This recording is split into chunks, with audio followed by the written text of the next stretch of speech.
Nakaranas ng pag-angat ng lupa mula sa dagat o coastal uplift ang ilang bahagi ng Sarangani at Davao Occidental matapos ang magnitude 7.8 na lindol. Nangako naman ng tulong si Pangulong Bongbong Marcos sa pagbisita niya sa mga apektado ng lindol sa Sarangani. Saksi si Argel Relator ng GMA Regional TV. Kinumusta ni Pangulong Bongbong Marcos ang Provincial Hospital sa Sarangani. Pinangunahan din ng Pangulo ang pag-turnover ng 2 patient transport vehicles mula sa PCSO at internet connection mula sa Starlink at DICT. Pinuntahan din niya ang Malapata National High School at siniguro sa mga guro na tutulungan sila ng pamahalaan.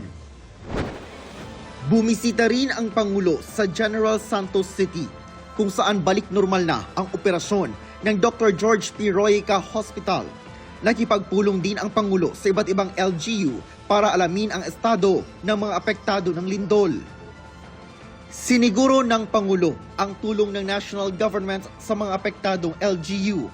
Meron din manggaling sa Office of the President na we have put aside 278 million for the local governments who have been hit hard by the earthquake. So Sarangani and Jensan will receive 50 million, South Cotabato, Sultan Kudarat 30 million, Davao Occidental and Glan 20 million each, Zamboanga will get 15 million. Mayroon pang pondo para sa iba pang apektadong LGU at mabibigyan din sila ng 3 hanggang 10 million pesos. Pagsisikapan rin daw na mapasok ang mga isolated na lugar para maabutan ng tulong gamit ang helicopter o kaya idadaan sa dagat. Sa pinakahuling datos ng Office of Civil Defense, 65 na ang mga nasawi. Mahigit 1,000 ang sugatan habang 36 ang nawawala pa rin. Ang isang ina sa bayan ng Sarangani, Davao Occidental, hindi napigilang maiyak habang hinihintay na mahanap ang mga labi ng nawawalang kaanak. Natabunan kasi ng lupa ang kanyang ina at 6 na taong gulang na anak. Pahirapan ang paghahanap sa mga nawawala dahil sa mga aftershock. Pero bukod sa mga sira-sirang gusali, epekto rin ng magnitude 7.8 na lindol ang pag-angat ng ilalim ng dagat o ang tinatawag na coastal uplift. Sa Pangyan Marine Sanctuary sa Glan Sarangani, tumambad ang mga namatay na lamang dagat.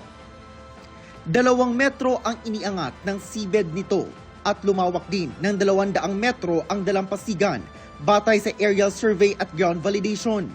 Paliwanag ng PHIVOLCS, nagbabago ang hugis at haba ng mga baybayin, dahilan para malantad ang dating mga coral reef. So, umangat po yung lupa sa coastal. So, yung dati nilang shoreline, mag-iiba na po yung anyo ng kanilang lupa o yung shoreline dun sa area na yun. Permanente na rin daw ito at hindi na babalik sa dati. May ilang bahagi rin ng baybayin sa Davao Occidental kung saan umangat ang ilalim ng dagat o seabed. Bukod sa paglawak ng dalampasigan, nagbago rin ang level na naaabot ng tubig dagat. Dagdag pa ng PHIVOLCS, walang dapat ikabahala, lalo na't hindi ito pahiwatig na may parating na tsunami. Hindi dapat sila magpanik dahil ang coastal uplift ay isang epekto ng lindol na nangyari na. Yung pag-angat ng lupa ay again naganap kasabay ng main earthquake at tinatawag natin ng co-seismic uplift. Nangyari ito nung biglang nag-release ang naipong stress ang Cotabato Trend. Ako si Argel Relator ng GMA Regional TV, ang inyong saksi.